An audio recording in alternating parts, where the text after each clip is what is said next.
time to start our webinar. So thank you everyone for joining us today. We're really excited to have Steve Haddock here from Choice Farms. And we're going to be having a discussion today with a lot of really interesting topics to discuss. We are currently, where I am, experiencing really bad thunderstorms, and so hopefully I don't lose power in the middle of this conversation. But my name is Galen. For those of you who don't know me, I'm the Director of Applied Science at Felix Instruments, and I've been with the company now for a little over 5 years. My background's in biochemistry and food science. I've previously done a lot of work with the quality assurance and food safety sectors, looking at post-harvest fruit, as well as packaged food commodities, consumer packaged goods, and the cannabis industries as well. But really today, the focus is going to be talking with Steve about his implementation of technology, as well as just his general background, how he got to where he is, and some of the cool and exciting things he's doing at Choice Farms. So I'm just going to give a little bit of background on you, Steve, and then if you have anything to add after that, then feel free to add in. But Choice Farms is located in Karaka, South Auckland. Hopefully I pronounced that correctly. But so Steve previously worked for 35 years in the industrial resin flooring business, and then made a really pretty big shift over to the agriculture and horticulture sector here. And so right now, Choice Farms is focused mostly on Manuka, lavender, and more recently, avocado production. And so we're really excited to hear more about all the advances he's been making with his biodiversity and soil and plant health initiatives, and also how he's implementing this technology. So really the first thing and the most pressing question I have for you, Steve, is after 35 years in the industrial resin flooring business, what inspired you to shift your focus to agriculture? And what has this transition been for you, both personally and professionally? I think that having been in a fairly hard industry, I've been quite conscious of my term and how long I can add value to what I was doing. So after a long period of time in any one kind of place, you can become a bit stagnated. I've always lived rurally, so I've always had a real interest in nature. And my interest in nature's sort of led me through raising different beef and sheep type animals, and then eventually looking into plants and becoming interested in how plants grow, what stimulates them, and what encourages them, and how to get really striving to get the best out of plants. I mean, it starts from trying to grow grass to feed pasture-fed animals, and then it extends itself into the foods that we put in ourselves.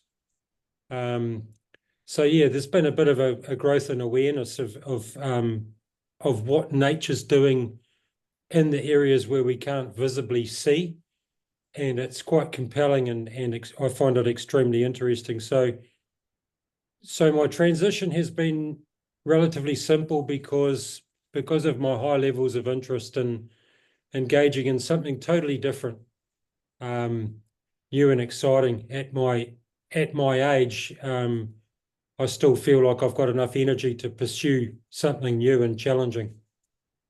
That's honestly really, really inspiring. That's something that I myself think that I would strive for as well in my later years, once I get farther down in my career, to be able to kind of take on a new challenge like that. So as far as your, specifically selecting things like Manuka and lavender and avocados, why those specific plants? You mentioned, you're interested in how plants grow and the food we put in our bodies and stuff, and your transition from, raising livestock to, why these specific plants, I suppose. Okay, well, essentially it's all to do with that these plants provide benefits to human health. So in the case of the Manuka here in New Zealand, it's a plant species, a native plant species here in New Zealand. It's not grown anywhere else in the world. It has remarkable values in terms of medicinal and skincare use. So Manuka is a very valuable plant that I'd like to see encouraged for us to have more of, because it's a natural resource which was almost exterminated when colonisation took place here.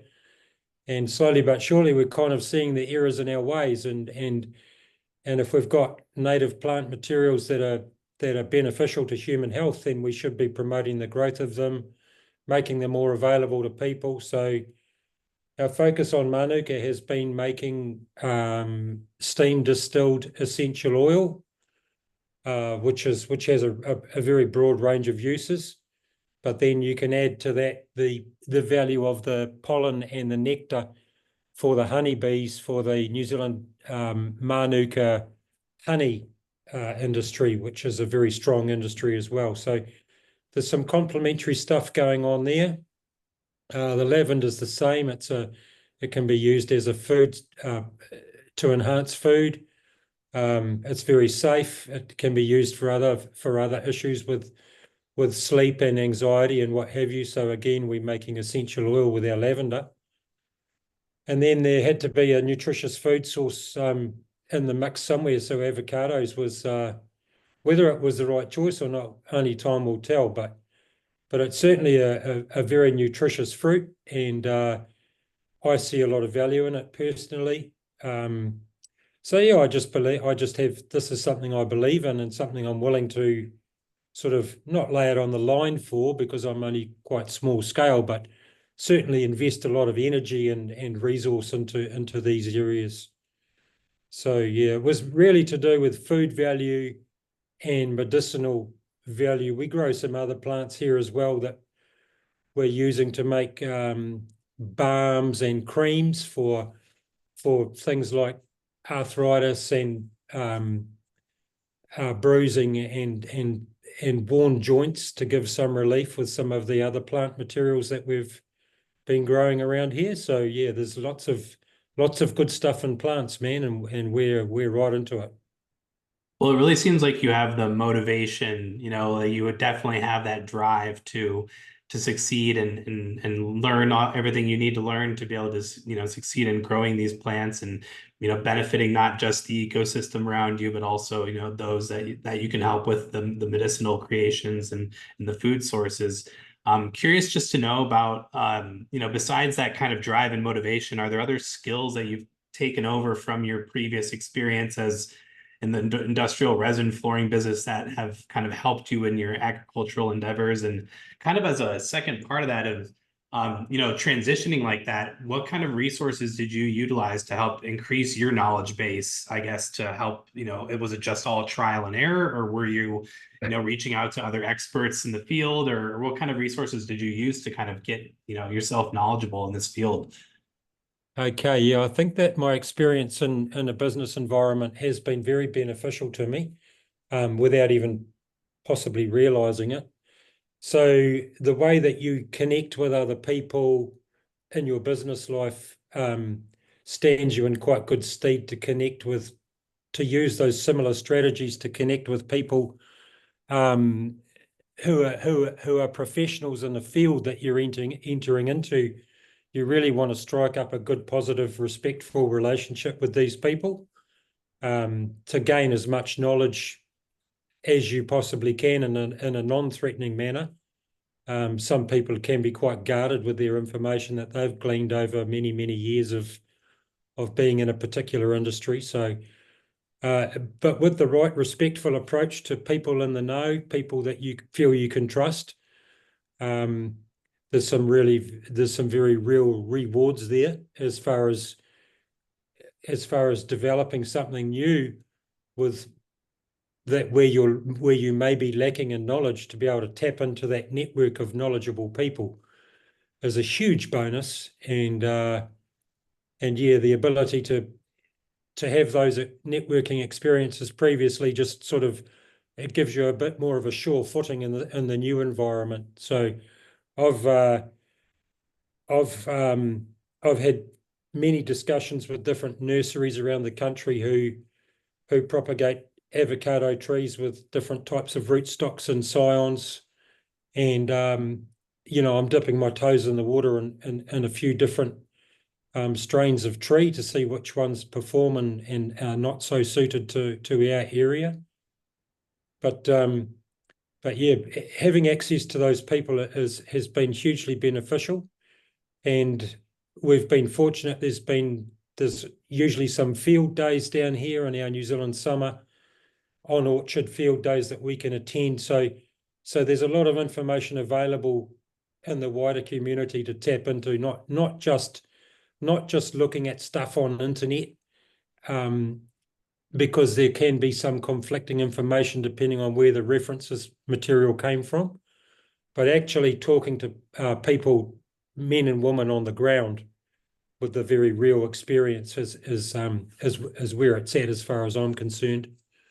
Yeah, that's I just really use the other information available online to like just to prop up the information that I'm getting from people on the ground, and just to, I guess, just to target my thought process and make me hone down on one thing or another, to get a little bit more specialised and continue to grow the knowledge in this more specialised areas. For example, plant nutrition, which is a huge one, right? So I've got a long way to go there as far as understanding plant nutrition and how soils work and grow, and how plants can be complementary. So again, that's an avenue that I should be talking to someone like you about, Galen. Yeah, I mean, I think that you're taking, the absolute right approach. There's always been this, in my experience at least, there's always been, kind of the divide of, we have the academics and then we have the on the ground people that are actually experienced at and they have the more tribal knowledge of stuff.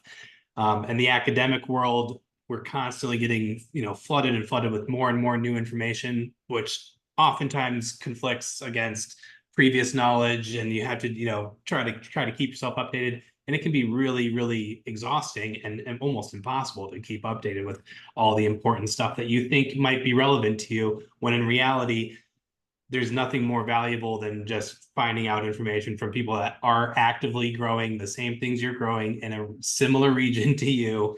That's really a lot of where the valuable information is. So I think that's really wise to be, connecting to the people in your, greater community that are already doing this, that have been doing this.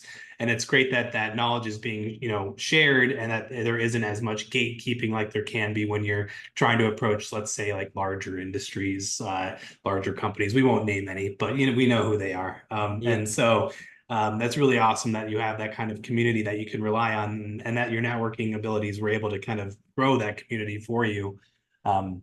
So what I want to kind of shift focus to really quick here is, we earlier in what you were saying, we were talking about, why you're growing these specific plants, and you were explaining the benefits of not just to the health benefits of the plants themselves, but like to the greater ecosystem. It seems like you have this kind of focus on biodiversity and soil health and just regenerative agricultural practices in general. And so I want to know if there's any kind of specific practices that you've been implementing to achieve these kind of greater goals, or what is your greater vision for this like ecosystem that you're creating at Choice Farms? And I guess what results are you observing so far just from the time that you've been doing this? Yeah. Okay. So my first plantings of avocado trees were not until our spring of 2022. So we're only talking almost 2 years ago now. The Manuka has been in the ground for probably about 7 years now. And the goal is to, as you say, talk about biodiversity, is to have as many different plant species as we can on the property, across the property, with a lot of flowering species for the birds and the pollinating insects, because we want those insects to be with us for 10 months of the year as much as possible, apart from like right in the middle, right in the guts of winter, when everything slows right down. But though all the shoulder periods and the warmer months here, we're really encouraging the insect and bird populations to thrive. So they can't thrive if we don't feed them.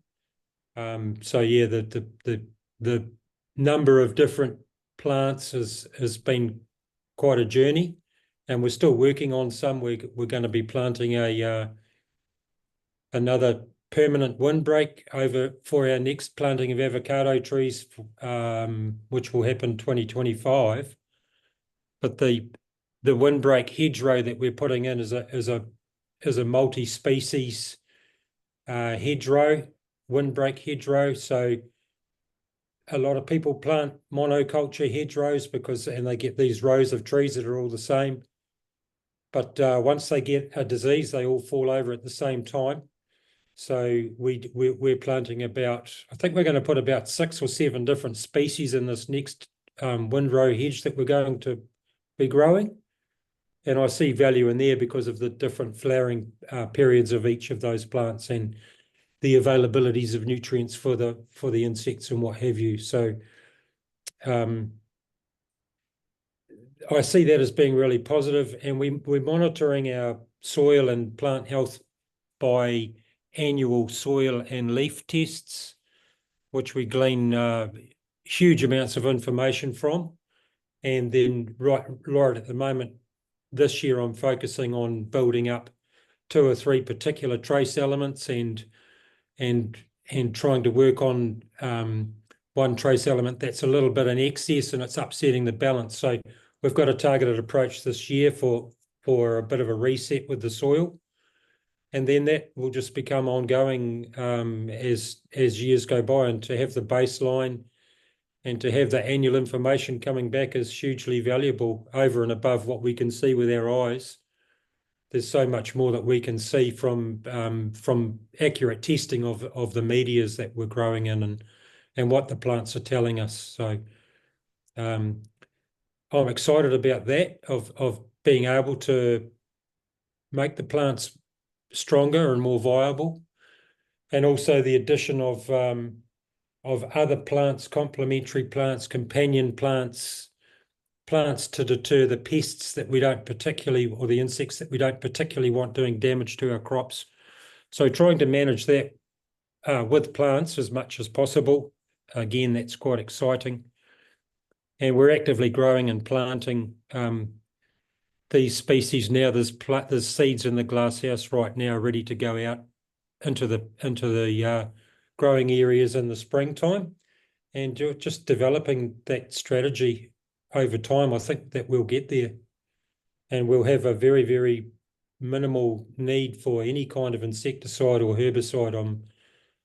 We're trying to head down the organic pathway, which we'll see how we go, but it'll be a bit of a journey. But if we can get there, man, that'll be cool. Yeah. What is your just interested to know, like your take on biologicals? Like there's lots of companies out there that are creating these biologicals that are meant to enhance the rhizosphere, all your rhizobiome, to allow for the fixing bacteria to be more plentiful and to be nourished and be able to fix that nitrogen. What is your view on using those? Have you explored that at all, or is that something that you're trying to avoid by implementing these other soil health practices? I think initially we're going to try and do it with on-farm practices. If we struggle with any one thing in particular, and we'll give it a bit of time, we'll give it a good couple of years to sort of see the changes occurring.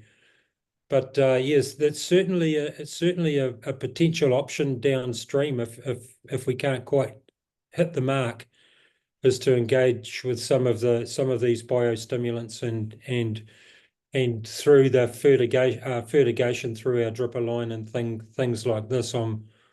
I'm aware of it, but we're not set up for it yet. But it is something sort of in the back of my mind. I'm familiar with, some of the, I guess I'm pretty well acquainted with the kiwi fruit growing regions in New Zealand. But as far as, where you're located in New Zealand, South Auckland, is as far as understanding your soil and the soil tests that you're doing, are there other farms in the area that you guys all have similar soil types, or that you can like bounce ideas off of, or anything like that? Or are you kind of isolated where you are, and that's why you really need to kind of figure out exactly what's going on with your soil types? Our soil types, they do change fairly readily across our narrow land mass. We're on a loam soil here with a reasonably friable clay base, whereas 20 kilometres from here, you could be on something with a lot more sand content, with a harder clay pan possibly. So the soil types and the structure do change fairly readily across our geographical area.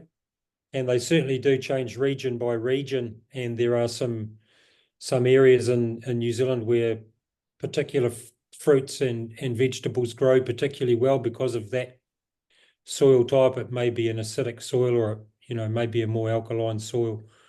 So yeah, they can be quite different, and even over a short area, there could be quite a change in the structure of the soil, and maybe there's a aquifer beneath it, or maybe there's all of these elements that come into it. So there are people that local people we talk to. We're a fairly friendly bunch down here, and like-minded people don't mind sharing information. So we do have meetings through things like New Zealand Avocado Association, and we do get to network with other growers. There's not that many people growing avocados in this particular area, not like in some of the more well-known areas like the Bay of Plenty, where there's a lot of avocados grown and a lot of people involved in the industry. It's only fairly small in the South Auckland district. But there's good technical support from our agricultural supply companies. So the people where we buy most of our farming equipment and consumables have knowledgeable technical people in their fields, and they're always willing to provide advice. And I mean, you can take their advice at face value, or you can take it away and do some further assessment yourself and make up your own decision about which way you want to go. That practice is generally aligned to more the synthetic fertilizer regimes through the big fertilizer companies, but they are aware of organics and permaculture and biodynamics and things as well. And there is a really growing, there is a big shift happening. It's still early days down here, but there is a shift. It's coming, man. Talk to young people. I talk to young people and I ask them about things, about plants and food and where we're headed. And I get some really good feedback from them. And it's exactly what I'm wanting to hear. It's about, we want natural food. We want to know where our food comes from. We want clean food. We don't want food that's been sprayed with copper 6 times a year, I'd be So really good to hear interested. that.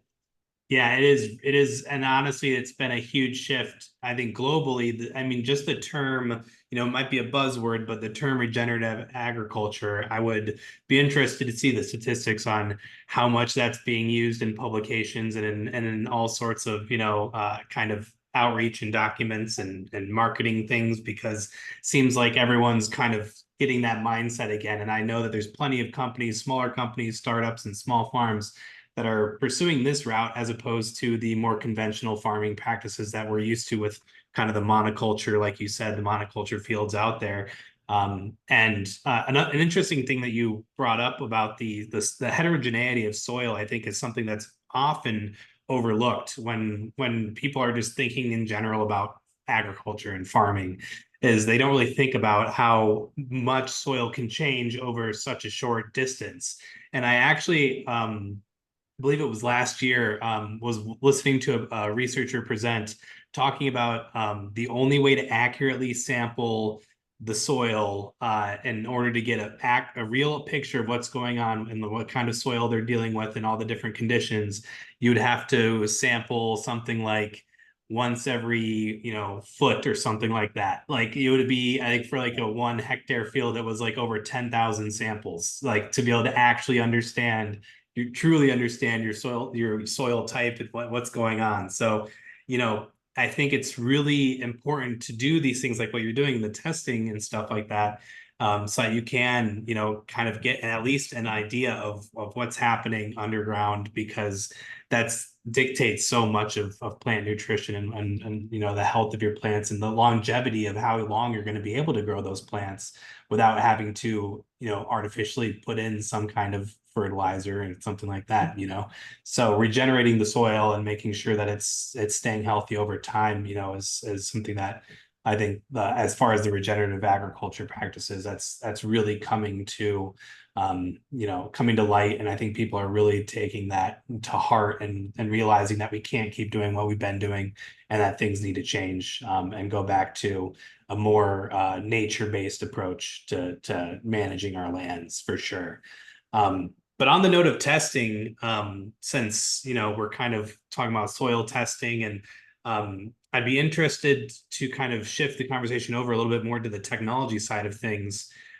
Specifically, so with your avocado plantings, I know you're still pretty young into your process here of getting these trees into production, into full production. But I see behind you there, you have one of our F-751 avocado quality meters. And so I'd be really interested to hear about, what your take is on utilizing this kind of technology, why you think that utilizing our F-751 avocado quality meter is something that is important for your practices. Why is dry matter content something that was interesting to you for as far as doing this kind of testing? Basically, just give me the background on why you have one. Well, why I have one. Wow.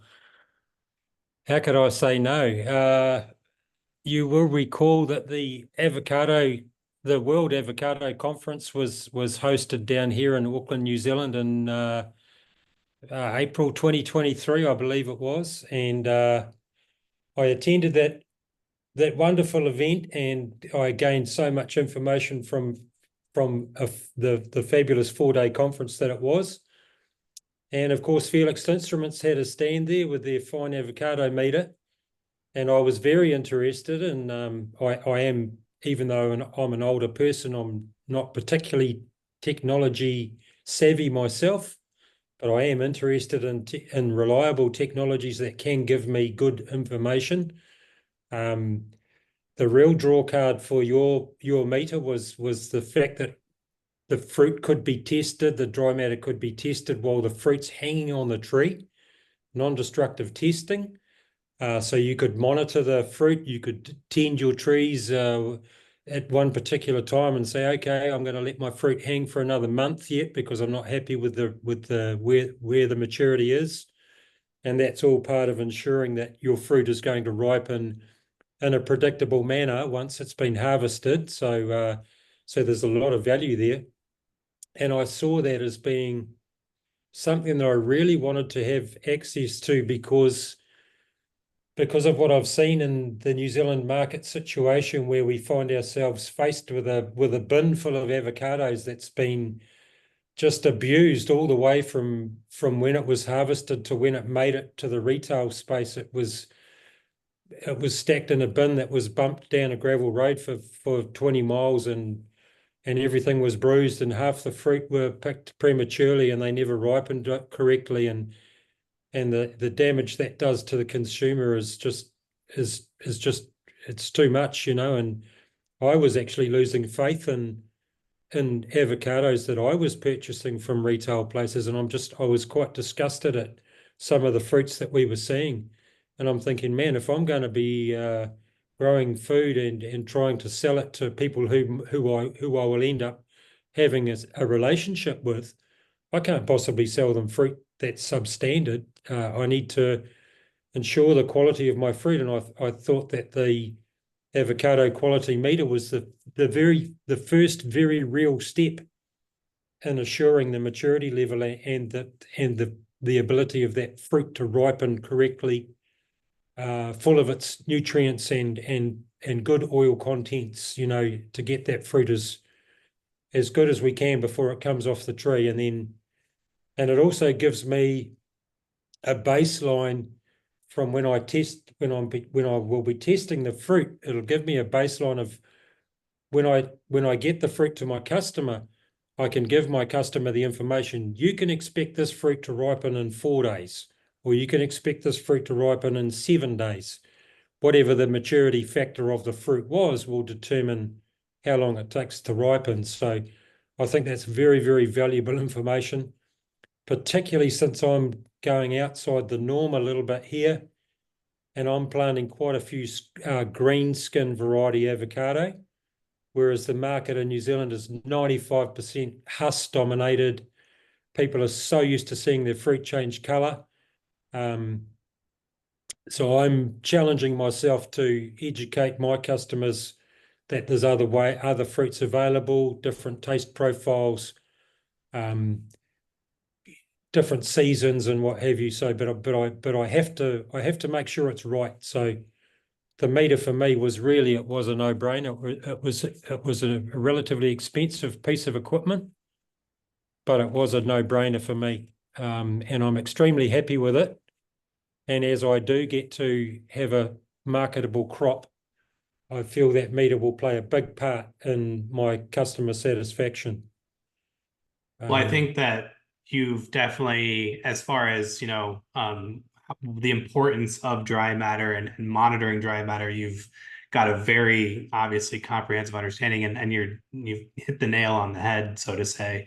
I think your statement there where you said, being able to inform the customer of how long until this fruit is ready for you to eat is a very interesting objective. I think that there are, I've seen there are some people that are trying to implement this at like the supermarket level, right? Where they're implementing, some kind of, meter that tells them, you scan your fruit and it tells them this is how many days until you need to eat it. Things like stickers that, you put a sticker on there that says eat in this many days. But I think that in general, you are totally correct in that, even though this is being implemented now in some places, we're still experiencing a rapid decline in quality of our avocados specifically that we're seeing in the market. And I think that's, at least that's our experience here as well. But Yes. I'm sure it's in a lot of places. And so, being able to monitor the actual maturity of your fruit, not have to waste any fruit, not have to wait days for, the results of doing traditional testing and stuff like that, is something that I definitely think is is a huge benefit for anyone at any level of farming, really. But I was curious to ask this regarding the 751. Have you looked into it all as far as like greater orchard management kind of systems? Have you looked at any other kind of softwares or anything like that for like orchard management, as far as like for instance, we have our Fruit Maps platform where you can actually visualize and see on your orchard, how, and you can see over time the change in dry matter of your avocados that you've sampled, and things like that. Have you looked into other softwares or anything like that to help you with your tracking of this? I mean, I know you're still in early stages, but down the line, when you have planted another 60 trees and then you start to have hundreds of trees, and you're gonna, run into the issue of, how do I fully manage this to make sure that everything's staying on track? Is that something that you've thought about implementing yet, or just early stages still? It is early stages, Galen, and but I have noted the Fruit Maps facility. What I'd be interested in doing at some point is some form of training with the instrument, because as I'm not a tech savvy person, I'm a little bit challenged in that area. Basic functionality I can handle. When you got to get a meter and then download something on a computer and reference it somewhere else, it becomes a little bit complicated, but I'll challenge myself to learn a bit more as I go along, because I do honestly see value in that. And I know that the meter has a whole lot more functionality than what I'm using.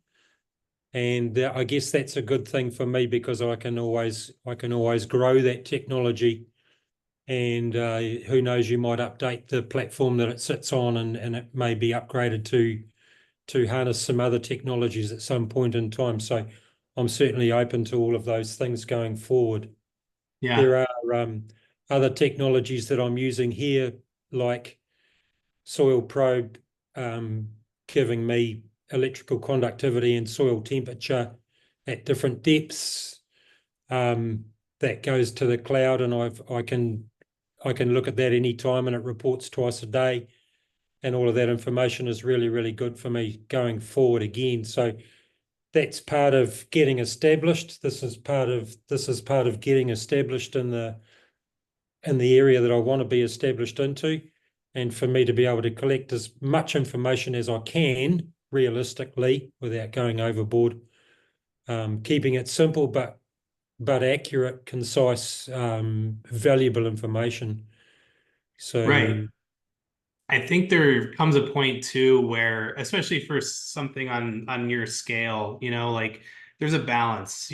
Ag tech is a huge industry, and there's a balance of, for the larger enterprises, yes, they can handle big data. They have data scientists on staff. They can take in 70 million different inputs from different sensors and run it all through modeling and do all that kind of analysis. But on a scale like yours, simplicity, I think, tends to win over. I mean, you don't have that kind of time to run through that much different data. You kind of need it to be, more accessible, simpler, kind of straight to the point.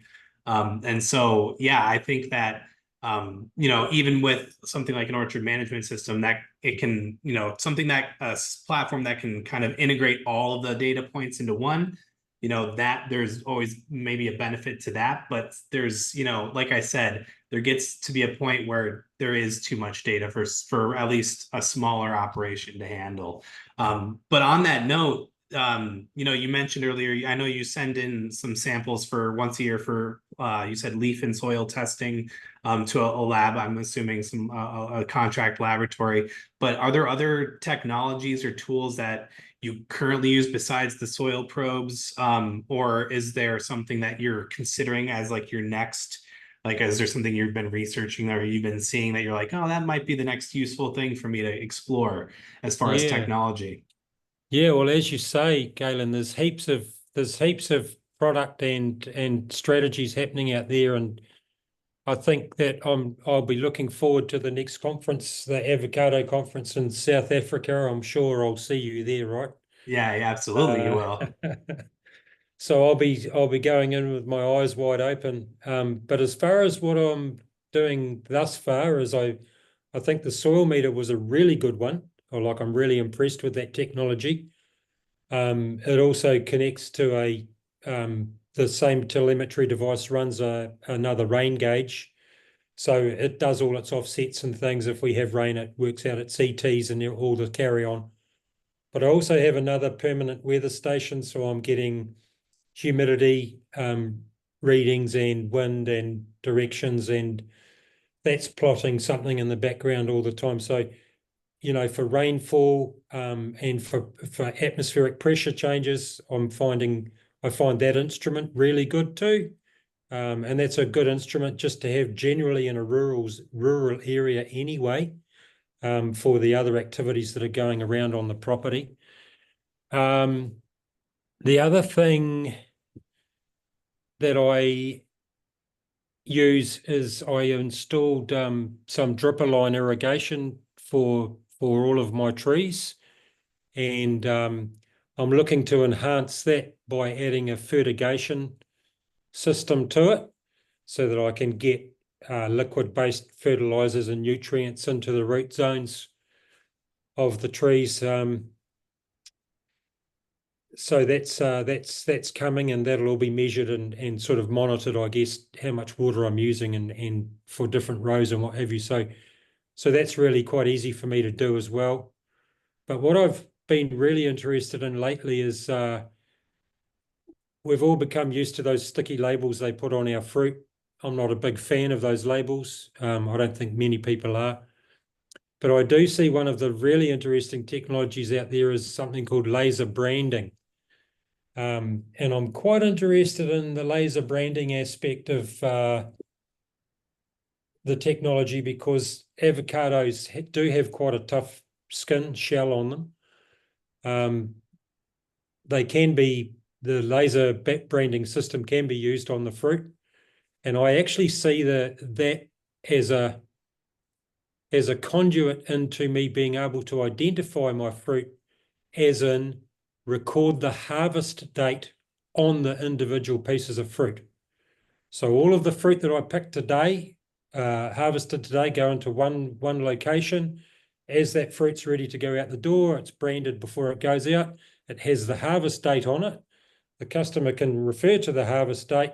They can then refer to the information of that where we tested the maturity and we forecasted the ripening period of the fruit. So on the package somewhere will carry that information as well. So the harvest date will actually be on the fruit, and the sort of maturity profile dates will be recorded somehow or other on the packaging mechanism. So I see that being, again, very valuable. I know I would appreciate that as a customer. So I'm not doing it for my benefit. I'm doing it for wanting to do something like this for the benefit of my own customers. Yeah. I think that's you're already, the wheels are turning for hitting these traceability goals that every large scale enterprise is dreaming of. And so it's pretty awesome that you're already kind of in your mind thinking about how can we actually trace this back all the way? Because that's what people want. People want to be able to know, where did this come from? When was it harvested? When, how, when can I eat it for its, best flavor and best nutritional value? That's pretty awesome that you're kind of already forward thinking to that point. And so I guess what as we kind of were almost at our 45-minute mark here, and what I kind of wanted to wrap this up with was just a question of, if somebody else was just getting started in avocados or just any kind of, I guess, small scale farming or horticulture, and they were sort of curious about technology, but not really sure how to proceed with, what should they be using, or what should they be looking into, what kind of technologies to use. What kind of advice would you give to those people, I guess, is what I'm asking. Okay, so for avocados specifically, the first place, and I've made some mistakes as I've gone along, and I wouldn't be human if I hadn't done so. My first point would be to check the soil, identify the parcel of land where you're considering doing the planting, identify the sun, the aspect, the prevailing winds, etc. Determine the best, most sheltered area that you can find for your avocado trees. If you can't find one, you need to build some shelter, be it temporary, but ideally some permanent planted shelters, ideally over time. And then, again, depending on the water table in your area, decide whether you can plant directly into the ground, or do I need to mound the ground up first? Work on adjusting the nutrients in the soil, correct any deficiencies if you can before planting. And that will determine also what type of rootstocks you select, what type of scion you select for your trees, where you live, your climate will all have a big bearing on that. So I think that's where it all starts, man, is before you even stick a spade in the ground, really, you need to identify what soils you've got. Is it suitable? Is this the right area to be growing this crop? Because you can invest a lot of money into something like this and have not so good outcome. And that's something that we see. I've got some colleagues not far from here who planted 800 gem trees, and they're having some real difficulties with this strain of tree, not returning what they were looking for, and maybe were talked into doing something that they should really have taken some more time to consider. So take some time to consider what you're doing and how successful can you make this thing happen. Understand what the plants need for growth. Understand how you're going to support the plants. Where's your water source coming from? Do you have enough rainfall? what's the moisture holding capacity of the soils, etc., etc. There's so much there, eh? There's so much information that you can get before you even plant your first tree. And the more Right. information you've got, the more you can do to prepare yourself for your trees, and your trees will love you for it. So, Understand the problem before you solve it, right? indeed. That's Yeah. the whole objective. Oh, honestly, this has been such an enlightening conversation, Stephen. Really appreciate again you coming on to talk about your experiences and what what you have already achieved and what you're going to achieve. Really looking forward to seeing your future success, honestly. And yeah, looking forward also to kind of keeping you updated and training you up a little bit to help you make the most of the use of the F-751. And yeah, we'll definitely be seeing you in South Africa. I would never miss that trip. So yeah, that is thank you again. And everyone, I hope everyone that was attending got some great insights from that conversation. We will be posting this, I believe, probably on YouTube or other, sources or something like that. So if anyone missed it that signed up, should be able to have access to it. But yeah, again, Steve, appreciate all your time and your thoughtfulness, and really appreciate what you're doing out there with your regenerative practices and your focus on biodiversity. So, yeah, if you have anything else you need to say, feel free. But other than that, this concludes our interview. Right. Well, all I want to say is thank you to all the people who listened in this morning, and I do hope that I've given you all some insights into what we're trying to do down here, and a little bit of food for thought and a little bit of encouragement for people who are maybe just on the edge of will I or won't I. The rewards of growing good, clean food are phenomenal, and I just encourage everybody to get out there and do what they can. And thank you for the support, Galen, and I look forward to our enduring relationship. Well, thank you again so much, and everyone else have a great rest of your day. Cheers.